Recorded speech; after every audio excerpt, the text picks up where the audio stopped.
Hello everyone, I want to introduce myself. My name is Fitria Rosaliananda and I am studying in Polytechnic Mangunwijaya, Semarang, Pharmacy Study Program. Our topic today is case study 17. Mr. S is 56 years old male. He have infiltration of the lung and must do the open lung biopsy, but Mr. S refused to undergo. After that, doctors suggested an alternative procedure known as drop-in lung biopsy. The procedure was usually virtually painless, but did have two possible complications. Dr. D didn't mention to Mr. S that the procedure also involves risk of perforating the spleen or the liver. Uncommon risk but not as common as death.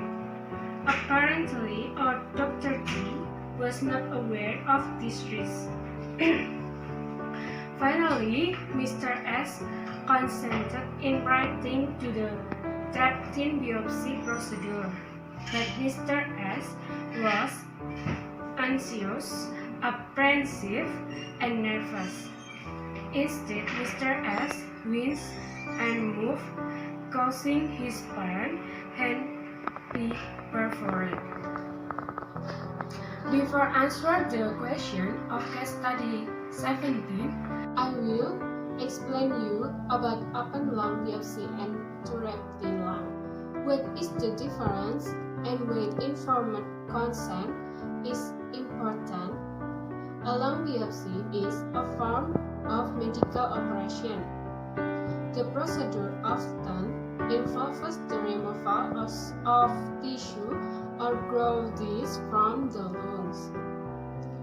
There are various reasons why a doctor might recommend a lung biopsy. They may choose from several types of biopsy, depending on the most suitable for the individual.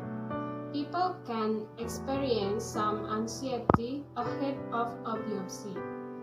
However, understanding the nature of the procedure as well as true risks and benefits can help someone feel more comfortable beforehand. Basically, two differences of open lung biopsy and drop-in lung can form how to do the operation. The doctor will usually suggest open lung biopsy when other methods can get cell samples. You won't be awake for this procedure. Your surgeon makes a longer cut than in other methods, which may run from your chest and under your arm to your back. Then the doctor reaches your lungs and remove the cells. The doctor will usually suggest drop-in lung biopsy when cells can be reached with a bronchoscopy. You will be awake and your skin will be numb, and you may get a sedative to relax. When the needles enters your lung, you will feel discomfort or pressure. You will need to avoid cold and you may have to hold your breath. Of course, this procedure has risks. You might hard to breathe. But the serious complication of surgical lung biopsy may include severe bleeding, bone infection, and blood clots. The patient should learn and understand the purpose, benefit, and potential risk of this procedure and then receive the treatment. This process called informed consent, and the patient should give a profile or denial about this procedure.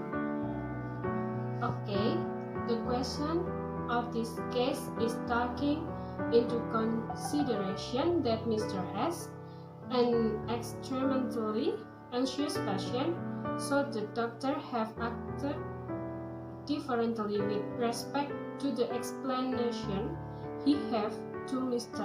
S. Yes, Dr. G should have acted differently than he did. The procedure and the result have been explained and the equipment demonstrate when Mr. S was in an unsedated state. The doctor should teach the patient how to hold his breath, not move, and halt the pain before the procedure begins, because that is the correct of standard operating procedure. In this case, also explain that Dr. D aware that two procedures involve a risk of perforating the spine or the liver. It means that Dr. D do not really understand the risks that might occur. Mr. S was an anxious patient. Dr. D showed won Mr. S confidence through better and more effective communication, understanding the nature of the procedure, as well as the risks and benefits can help someone feel made comfortable beforehand. It so important for the patient to feel the consent to refuse the procedure or keep that procedure for himself. Okay, this is my answer. May be useful. Bye.